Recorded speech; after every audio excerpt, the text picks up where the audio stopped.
बच्चों कैसे हैं आप? मैं हूँ शोभा।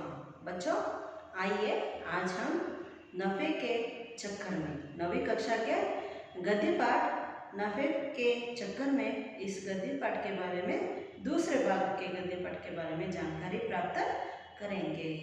बच्चों मैंने आपको कल पहले भाग के बारे में जानकारी दी थी। आइए आज हम दूसरे भाग के बारे में जानकारी प्राप्त करेंगे। पहले बच्चों हम इस दूसरे भाग में आने वाले कुछ शब्दों का अर्थ पहले जानेंगे, है ना बच्चों?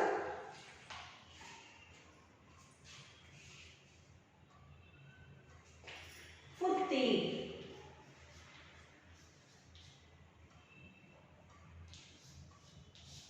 फुर्ती का अर्थ है उत्साह। क्या है फुर्ती का अर्थ? उत्साह। मुफ्त,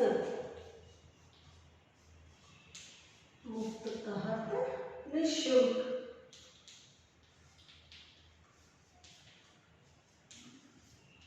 निःशुल्क।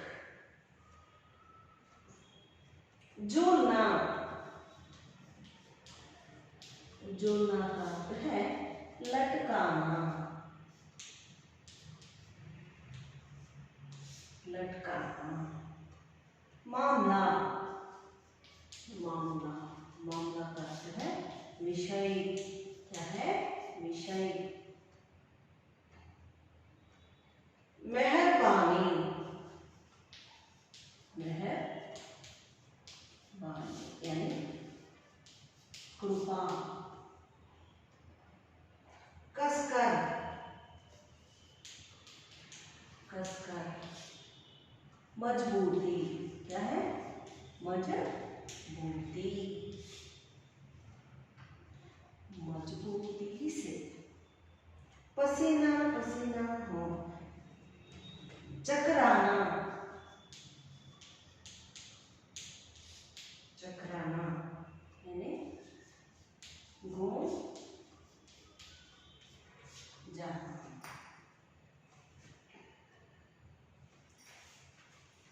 चकराना का अर्थ क्या है? पसीना पसीना।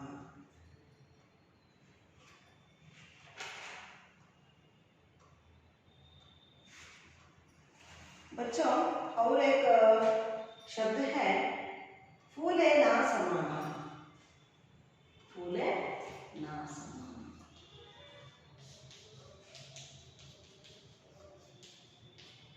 इसका अर्थ है अधिक प्रसन्न होना। अधिक प्रसन्न होना। और दूसरा है पसीना पसीना होना। पसीना पसीना होना। क्या है? पसीना पसीना होना। इसका अर्थ है भयभीत होना। क्या है? भयभीत होना। बच्चों ये था शब्दार्थ। एक बार मैं फिर आपको दोहराऊंगी। देखिए फुर्ती, फुर्ती का अर्थ है उत्साह। फुर्ती अंदर मतलब उत्साह। मुफ्त, मुफ्त का अर्थ है निःशुल्क। झूलना का अर्थ है लटकाना। झूलना ಅಂದ್ರೆ ಕನ್ನಡದಲ್ಲಿ ಜೋತ್ ಬೀಳೋದು ನೋಡ್ರ. ಮಾಮಲಾ, ಮಾಮಲಾ का अर्थ है विषय. मामला ಅಂದ್ರೆ ವಿಷಯ. ಮೆಹರ್ಬಾನಿ, ಮೆಹರ್ಬಾನಿ ಅಂದ್ರೆ ಕೃಪಾ. ಮೆಹರ್ಬಾನಿ ಅಂದ್ರೆ ದಯೆ ತೋರಿಸುವುದು. कसकर, कसकर का अर्थ है मजबूती से. कसकर ಅಂದ್ರೆ ಗಟ್ಟಿಮುಟ್ಟಾಗಿ, ಬಿಗಿಯಾಗಿ. ಚಕ್ರಾನ, ಚಕ್ರಾನ का अर्थ है घूम जाना. ಚಕ್ರಾನ ಅಂದ್ರೆ ಸುತ್ತು ಹೊಡೆಯುವುದು, ತಿರುಗುವುದು. ಫೂಲೆನ ಸಮಾನ, ಫೂಲೆನ ಸಮಾನ अधिक प्रसन्न होना. ಫೂಲೆನ ಸಮಾನ ಅಂದ್ರೆ ಅತ್ಯಂತ ಆನಂದವಾಗುವುದು. पसीना पसीना होना, पसीना पसीना होना ಅಂದ್ರೆ भयभीत होना, भयभीत राहुವುದು। बच्चों ये था शब्दार्थ। आइए आज हम पहले भाग के कुछ अंशों को पुनर्मनन करेंगे। बच्चों हमने कल सुना था, बच्चों मैंने कल आपको बताई थी, बाबू भाई को एक नारियल खाने का मन होता है, इसलिए वो घर में ढूंढता है, पर घर में एक भी नारियल उसे नहीं मिलता। इसलिए वो अपनी लाठी लेकर और जूता पहनकर मंडी में चला जाता है। पहले बाजार में चला जाता है, वहाँ 2 रुपए मांगते हैं, फिर वहाँ से निराश होकर मंडी में चला जाता है, वहाँ 1 रुपए कहते हैं। एक नारियल को 1 रुपए कहने पर वो क्या करता है, आगे चलता है। 1 रुपए देने के लिए वो तैयार नहीं था, इसलिए वह आगे बढ़ता है। बच्चों वह आगे बढ़कर कहाँ जाता है? हाँ, सही कहा आपने, वह बाजार से जाकर उसके बाद वह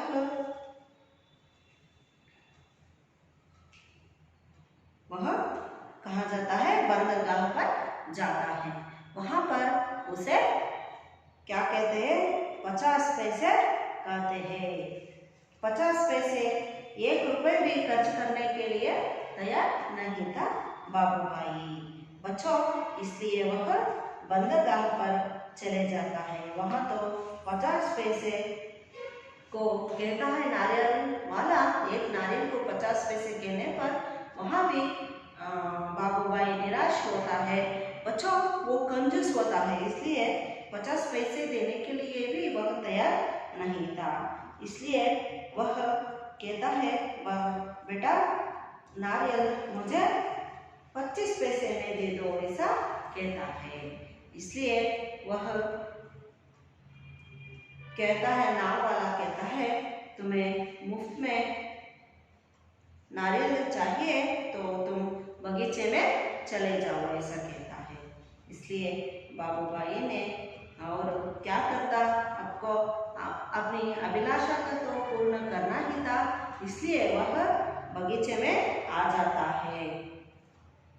बच्चों यही था कल का मुख्यांश।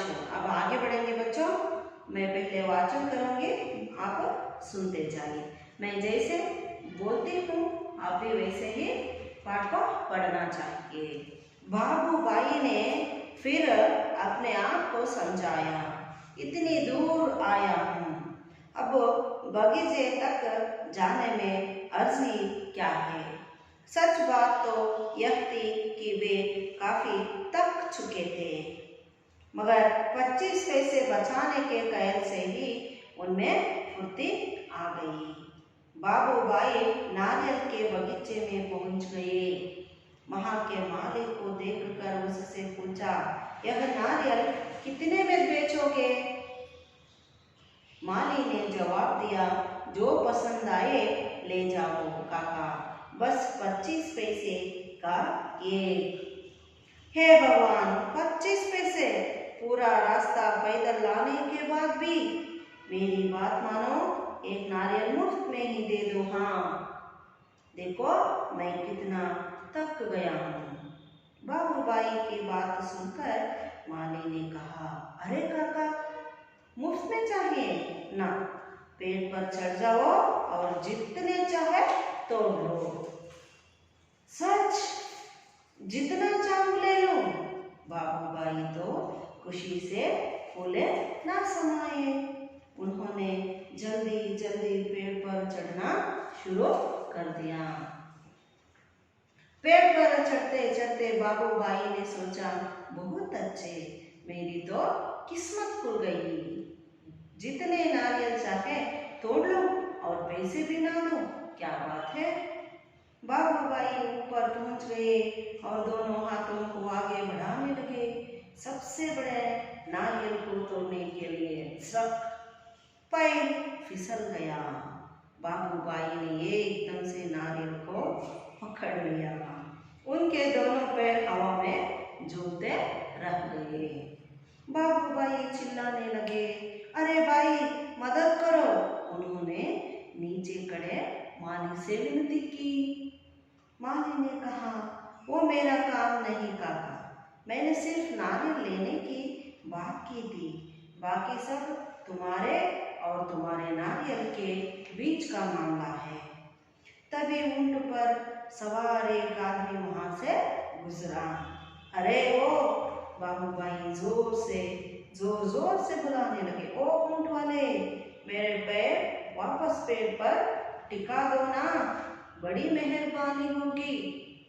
ऊंट वाले ने सोचा, चलो मदद कर देता हूँ, मेरा क्या जाता है। ऊंट की पीठ पर खड़े होकर उसने बाबूभाई के पैरों को पकड़ लिया। ठीक उसी समय ऊंट को हरे हरे पत्ते नजर आए। पत्ते खाने के लालच में ऊंट ने गर्दन झुकाई और पान अपनी जगह से हट गया। बस वह आदमी ऊंट की पीठ से फिसल गया। अपनी जान बचाने के लिए उसने बाबूभाई के पैरों को कसकर पकड़ लिया। इतने में एक घुड़सवार आया। बच्चों, घुड़सवार को देखकर बाबूभाई ने दुहाई दी, ओ मेरे भाई, मुझे पेड़ पर वापस पहुंचा दो। हाँ, 1 मिनट भी नहीं लगेगा, मैं घोड़े की पीठ पर चढ़कर इनकी मदद कर देता हूँ। यह सोचकर घुड़सवार घोड़े पर उठ खड़ा हुआ। घास के चक्कर में घोड़ा जरा आगे बढ़ा और छोड़ चला अपने मालिक को। ऊंट वाले के पैसे लटकाते हुए 1 2 और अब तीनों के तीनों झूलते रहे नारियल के पेड़ से। काका काका, कस के पकड़े रहना। हाँ, घुड़सवार ने पसीना पसीना होते हुए कहा, जब तक कोई बचाने वाला ना आए कहीं छोड़ न देना, मैं आपको 100 रुपये दूंगा। काका काका, अब ऊंट वाले की बारी थी, मैं आपको 200 रुपये दूंगा, लेकिन नारियल को छोड़ना नहीं। 100 और 200, बाप रे बाप, 300 रुपये। बाबूभाई का सिर चकरा गया। इतना सारा पैसा! खुशी से उन्होंने अपनी दोनों बाहों को फैलाया और नारियल गया हाथ से छूट। गड़गड़ाम से तीनों जमीन पर गिरे। बाबूभाई अपने आप को संभाले ही रहे थे कि ये बहुत बड़ा नारियल उनके सिर पर आ फूटा। बच्चों, ये था इस गद्य का आदर्श वाचन। अब मैं इसका अर्थ कन्नड़ और हिंदी दोनों में बताती जाऊंगी। बच्चों, बाबूभाई 25 पैसे में नारियल खाने के मन से उन्होंने बगीचे में आ पहुँचते हैं।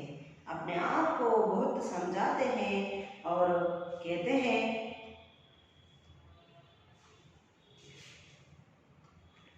हैं बाबूभाई नारियल के बगीचे में पहुंच गए। वहाँ के मालिक को देखकर उन्होंने कहते हैं, यह नारियल कितने में बेचोगे? माली ने जवाब दिया, जो पसंद आए ले जाओ काका, बस 25 पैसे का एक। 25 पैसे में मैं एक नारियल आपको दूंगा, सिर्फ 25 पैसे। 25 पैसे का अर्थ है बच्चों 25 पैसे ಅಂದ್ರೆ 4 ಆನೆ। 25 पैसे ಇವಾಗೆಲ್ಲ ನಡೆಯೋದೇ ಇಲ್ಲ ಮಕ್ಕಳ ಅಲ್ವಾ?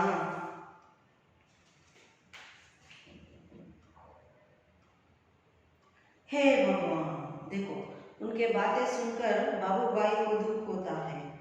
हे भगवान, 25 पैसे, 25 पैसे ना, पूरा रास्ता पैदल आने के बाद भी मैं बहुत दूर से घर से पैदल चलकर बगीचे तक आया हूँ, इसलिए तुम मुझे वैसे ही दे दो, 25 पैसे दोगे? लेके ऐसे कहते हैं। मेरी बात मानो बेटा, एक नारियल मुफ्त में ही दे दो। हाँ, एक नारियल मुझे मुफ्त में ही दे दो, 1 पैसे भी ना ले, ऐसा कहते हैं। देखो मैं कितना थक गया हूँ, तुम देख लो मैं कितना थक गया हूँ। बाबूबाई की बात सुनकर माँ ने कहा, अरे काका, मुफ्त में चाहिए ना? काका, तुम्हें मुफ्त में चाहिए तो तुम ऐसा करो, तुम पेड़ पर चढ़ जाओ और जितने चाहो तोड़ लो। तुम्हें जितना चाहे नारियल उतने ही तुम तोड़ लो, वो भी मुफ्त में, ऐसा कहता है। सच, जितना चाहो ले लो। बाबूबाई को आश्चर्य होता है और बाबूबाई खुशी से फूले ना समाये। वो बाबूबाई को बहुत खुश हुआ। अच्छा, फूले ना समाना, फूले ना समाना। बच्चों, ये मुहावरा है। ये क्या है? मुहावरा।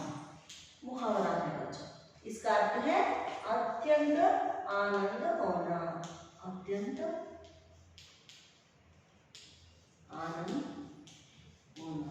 बाबूबाई को बहुत आनंद होता है, मुफ्त में कितने भी चाहे नारियल को तोड़ सकते थे। इसलिए बाबूबाई ने खुशी खुशी से पेड़ पर, नारियल के पेड़ पर चढ़ना शुरू कर दिया।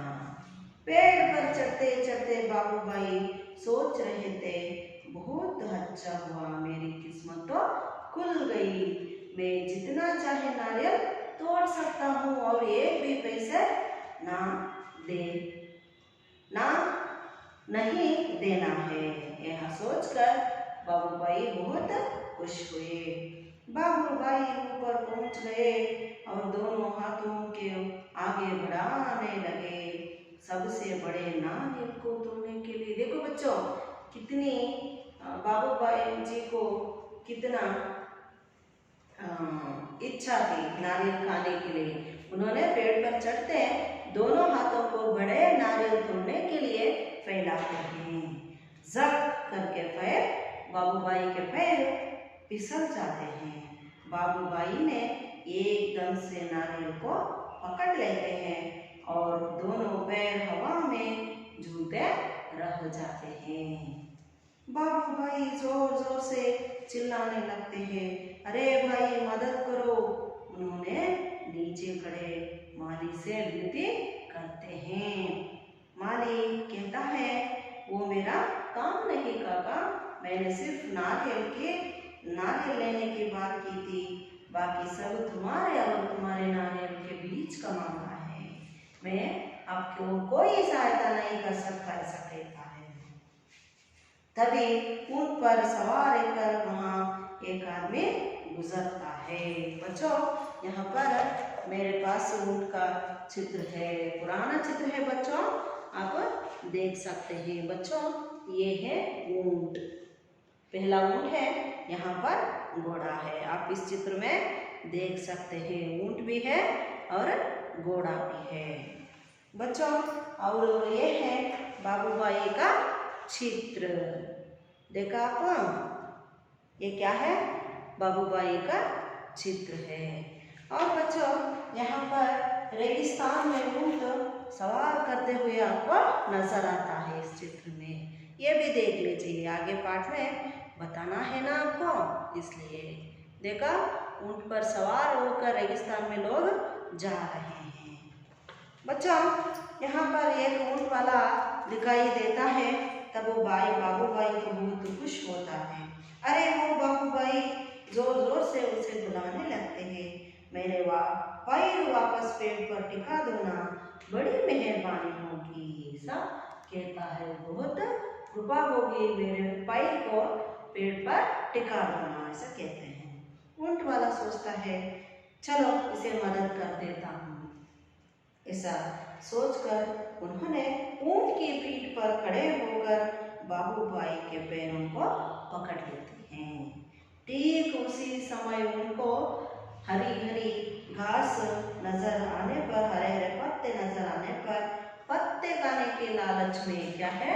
पत्ते खाने के लालच में,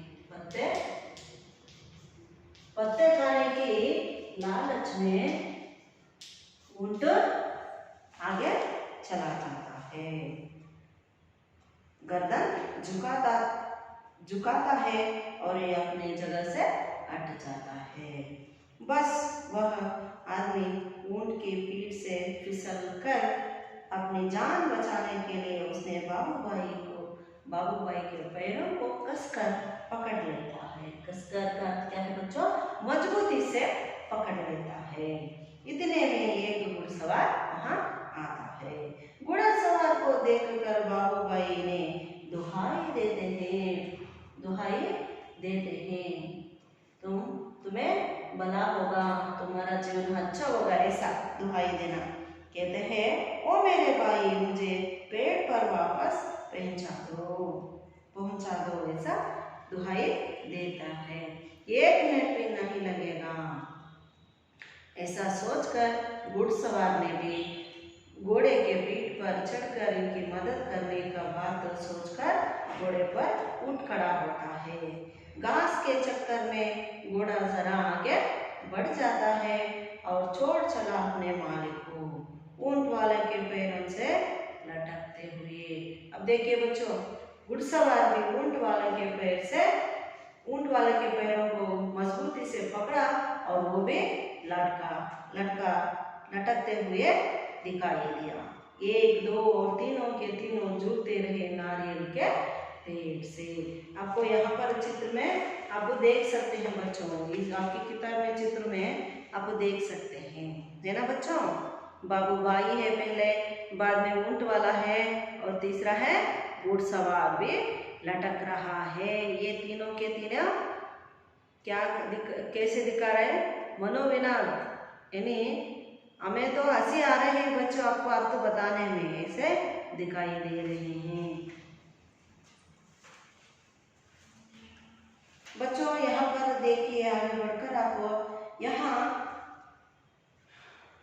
घुड़सवार कहता है, काका काका कस के पकड़ के रखना, काका मुझे कस के पकड़ के रखना। पसीना पसीना उन्हें बहुत भय हो रहा है बच्चों, मैं गिर ना जाऊं, मेरा पैर या हड्डी टूट ना जाए, ऐसा डर कर कह रहा है। कहता है घुड़सवार, काका जब तक कोई बचाने वाला ना आए कहीं छोड़ न देना, मैं आपको 100 रुपये दूंगा।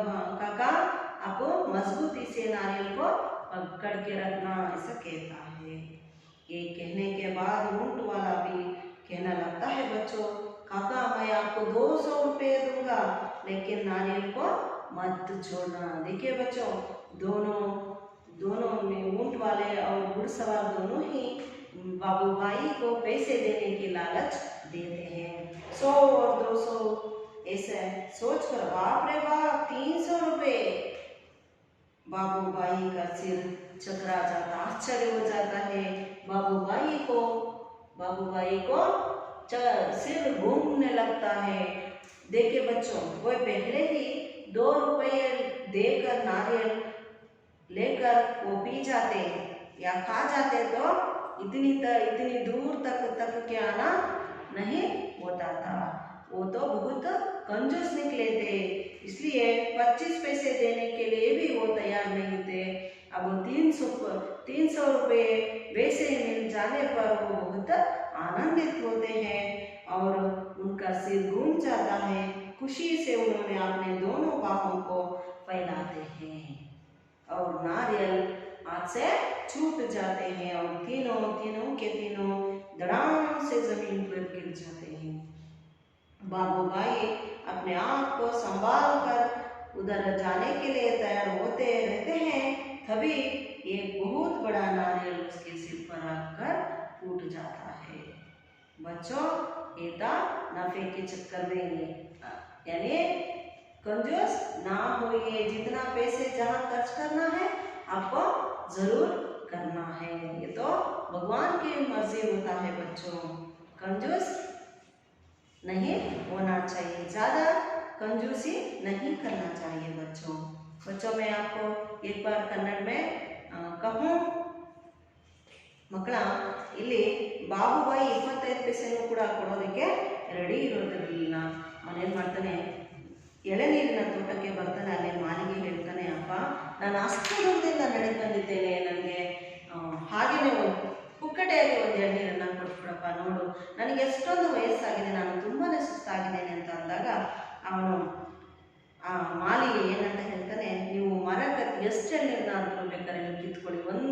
ಕೊಡಬೇಡಿ, ಒಂದು ಪೈಸೆನೂ ಕೊಡಬೇಡಿ ಅಂತ ಹೇಳಿದಾಗ ಬಾಬುಬಾಯಿ ತುಂಬ ಆನಂದದಿಂದ ಮರವನ್ನು ಹತ್ತುತ್ತಾರೆ. ಮರವನ್ನು ಹತ್ತಿ ಇನ್ನೇನು ದೊಡ್ಡ ಎಳ್ನೀರನ್ನು ಕೀಳಬೇಕು ಅನ್ನೋಷ್ಟರಲ್ಲಿ ಅವರ ಕಾಲು ಜಾರಿಬಿಡುತ್ತೆ ಮಕ್ಕಳ. ಆ ಎಳ್ನೀರನ್ನು ಅವರು ಬಿಗಿಯಾಗಿ ಹಿಡಿದು ಜೋತಾಡ್ತಾ ಇರ್ತಾರೆ, ಅವ್ರ ಕಾಲು ಜೋತಾಡ್ತಾ ಇರ್ತಾರೆ. ಆಗ ಅವ್ರು ಏನು ಮಾಡ್ತಾರೆ, ಆ ಮಾಲಿಗೆ ಹೇಳ್ತಾರೆ, ಅಪ್ಪ ನನ್ನ ಕಾಲನ್ನು ಆ ಮರಕ್ಕೆ ನಿಲ್ಲಿಸಪ್ಪ, ನಾನು ಏನಾದರೂ ಮಾಡಿ ಹಿಡಿದು ಬಿಡ್ತೇನೆ ಅಂದಾಗ ಆ ಮಾಲಿ ಅದಕ್ಕೆ ಒಪ್ಕೊಳ್ಳಲ್ಲ.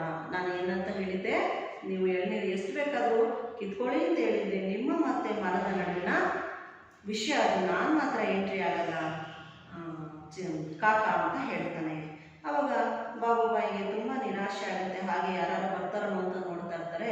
ಅವಾಗ ಒಂಟೆ ಮೇಲೆ ಒಬ್ಬ ಸವಾರ ಬರ್ತಾ ಇರ್ತಾನೆ. ಅವನ ಹತ್ರ ಇವರು ಮನವಿ ಮಾಡಿಕೊಂಡಾಗ ಅವನು ನಂದೇನು ಕಷ್ಟ ಪಾಪ ಸಹಾಯ ಮಾಡೋಣ ಅಂತ ಹೇಳ್ಬಿಟ್ಟು ಆ ಒಂಟೆಯ ಬೆನ್ನ ಮೇಲೆ ನಿಂತ್ಕೊಂಡು ಬಾಬುಬಾಯಿಯ ಕಾಲುಗಳನ್ನು ಇನ್ನೇನು ಮರಕ್ಕೆ ತಾಗಿಸ್ಬೇಕು, ಅದಕ್ಕೆ ಸಿಗಿಸ್ಬೇಕು ಅನ್ನೋ ಅಷ್ಟು ಸಮಯದಲ್ಲಿ ಆ ಒಂಟೆ ಏನು ಮಾಡಿಬಿಡುತ್ತೆ, ಹಸಿರು ಎಲೆಗಳನ್ನು ನೋಡಿ ತಿನ್ನುವ ಆಸೆಯಿಂದ ತನ್ನ ಕತ್ತನ್ನು ಕೆಳಗೆ ಬಗ್ಗಿಸ್ಬಿಟ್ಟು ಮುಂದೆ ಹೋಗ್ಬಿಡುತ್ತೆ. ಆವಾಗ ಆ ಒಂಟೆಯ ಸವಾರ ಏನು ಮಾಡ್ಬಿಡ್ತಾನೆ, ತಾನು ಬಿದ್ದೋಗ್ಬಿಡ್ತೀನಿ ಅನ್ನೋ ಭಯಕ್ಕೆ ಬಾಬುಬಾಯಿಯ ಕಾಲನ್ನು ಹಿಡಿದುಕೊಳ್ಬಿಡ್ತಾನೆ ಮಕ್ಕಳ. ಆವಾಗ ಈಗ ಇಬ್ಬರು ಕೂಡ ಜೊತಾಡ್ತಾ ಇರ್ತಾರೆ ತೆಂಗಿನ ಮರದಲ್ಲಿ. ಆ ನಂತರ ಇಬ್ಬರು ಯೋಚನೆ ಮಾಡ್ತಾ ಇರುವಾಗ ಮತ್ತೊಬ್ಬ ಕುದುರೆ ಸವಾರ ಬರ್ತಾನೆ. ಅವನ ಹತ್ರ ಇವರು ಸಹಾಯವನ್ನು ಕೇಳಿದಾಗ ಆ ಕುದುರೆ ಸವಾರ ಏನು ಮಾಡ್ತಾನೆ, ಆಯಿತು ಸಹಾಯ ಮಾಡೋಣ ಅಂತ ಅವನು ಕೂಡ ಕುದುರೆಯ ಬೆನ್ನುಗಳ ಮೇಲೆ ನಿಂತು ಇನ್ನೇನು ಅವರ ಕಾಲನ್ನು ಮರಕ್ಕೆ ತಾಗಿಸ್ಬೇಕು ಅನ್ನೋಷ್ಟರ ಸಮಯದಲ್ಲಿ ಆ ಕುದುರೆನೂ ಕೂಡ ಹಸಿರನ್ನು ತಿನ್ನುವ ಆಸೆಯಿಂದ ಬಗ್ಬಿಟ್ಟು ಮುಂದೆ ಹೋಗ್ಬಿಡುತ್ತೆ. ಅವಾಗ ಕುದುರೆ ಸವಾರನೂ ಕೂಡ ಆ ಬಾಬು ಒಂಟೆ ಸವಾರನ ಕಾಲುಗಳನ್ನು ಬಿಗಿಯಾಗಿ ಹಿಡ್ಕೊಳ್ತಾನೆ. ಮಕ್ಕಳ, ಈಗ ಒಂದು ತೆಂಗಿನ ಮರದಲ್ಲಿ ಒಂದು ಗೊನೆ ಎಳ್ನೀರನ್ನು ಹಿಡ್ಕೊಂಡು ಬಾಬುಬಾಯಿ, ಒಂಟೆ ಸವಾರ ಹಾಗೂ ಕುದುರೆ ಸವಾರ 3 ಜನ ಜೋತಾಡ್ತಾ ಇರ್ತಾರೆ. ಆವಾಗ ಕುದುರೆ ಸವಾರ ಹೇಳ್ತಾನೆ, ಕಾಕ ನನ್ನನ್ನು ಬಿಟ್ಬಿಡ್ಬೇಡ, ಗಟ್ಟಿಯಾಗಿ ಎಳ್ನೀರನ್ನು ಹಿಡ್ಕೊಂಡಿರು, ನಾನು ನಿನಗೆ 100 ರೂಪಾಯಿ ಕೊಡ್ತೀನಿ ಕಾಕ, ಯಾರು ಬರೋವರೆಗೂ ನಮ್ಮನ್ನು ಉಳಿಸು, ನೀನು ಕೈ ಬಿಡಬೇಡ ಅಂತ ಹೇಳ್ತಾನೆ. ಅವಾಗ ಒಂಟೆ ಸವಾರ ಹೇಳ್ತಾನೆ, ನಾನು ನಿನಗೆ 200 ರೂಪಾಯಿ ಕೊಡ್ತೀನಿ ಕಾಕ, ನೀನು ಎಳ್ನೀರನ್ನು ಬಿಗಿಯಾಗಿ ಹಿಡ್ಕೊಂಡಿರು ಅಂತ ಹೇಳ್ತಾನೆ. 25 ಪೈಸೆನೂ ಕೊಟ್ಟು ಒಂದು ಎಳ್ನೀರನ್ನು ಕುಡಿಯೋದಕ್ಕೆ ಸಿದ್ಧನಿಲ್ಲದ ಬಾಬುಬಾಯಿಗೆ ತುಂಬಾ ದುರಾಸೆ, ಅಂದರೆ ಅತಿ ಆಸೆ, ಗತಿಗೇಡು ಅನ್ನೋ ಹಾಗೆ ಮಕ್ಕಳ ತುಂಬ ಆನಂದ ಆಗಿ 300 ರೂಪಾಯಿನ ಅಂತ ಅಂದ್ಬಿಟ್ಟು ಖುಷಿಯಾಗಿ ತನ್ನ 2 ಕೈಗಳನ್ನು ಚಾಚಿದಾಗ ಏನಾಗ್ಬಿಡುತ್ತೆ, ಅವನು ಎಳ್ನೀರನ್ನು ಬಿಟ್ಬಿಡ್ತಾನೆ. 3 ಜನರು ಕೂಡ ಧುಣುಮ್ ಅಂತ ಭೂಮಿ ಮೇಲೆ ಬಿದ್ದು ಬಿಡ್ತಾರೆ. ಇನ್ನೇನು ಬಾಬುಬಾಯಿ ತನ್ನನ್ನು ತಾನು ಸಂಭಾಳಿಸ್ಕೊಂಡು ಎದ್ದೇಳಬೇಕು ಅನ್ನೋಷ್ಟರಲ್ಲಿ ಒಂದು ದೊಡ್ಡದಾದ ಎಳ್ನೀರು ಅವರ ತಲೆ ಮೇಲೆ ಒಡೆದು ಹೋಗುತ್ತೆ. ಮಕ್ಕಳ, ಇದು ಕಥೆಯಿಂದ ನಿಮಗೆ ಗೊತ್ತಾಗುತ್ತೆ, ಲಾಭದ ಅತಿ ಆಸೆ ಗತಿಗೇಡು, ಲಾಭದ ಸುಳಿಯಲ್ಲಿ ನಾವು ಹೊರಟ್ರೆ ನಮಗೆ ಏನು ತೊಂದರೆ ಸಿಗುತ್ತೆ ಅಂತ. ಅದೇ ಬಾಬುಬಾಯಿ ಮುಂಚೆನೇ ಯೋಚನೆ ಮಾಡಿ 2 ರೂಪಾಯಿ ಕೊಟ್ಟು ಒಂದು ಎಳ್ನೀರನ್ನು ಕುಡಿದಿದ್ರೆ ಅವರ ಆಸೆ ನೆರವೇರ್ತಿತ್ತು ಅಲ್ವಾ ಮಕ್ಕಳ. बच्चों, अब मैं इजाज़त लेती हूँ। बच्चों, आप इस गद्य का सारांश अपने वाक्यों में ज़रूर लिखिए। यह है आपका गृह कार्य। नमस्कार बच्चों।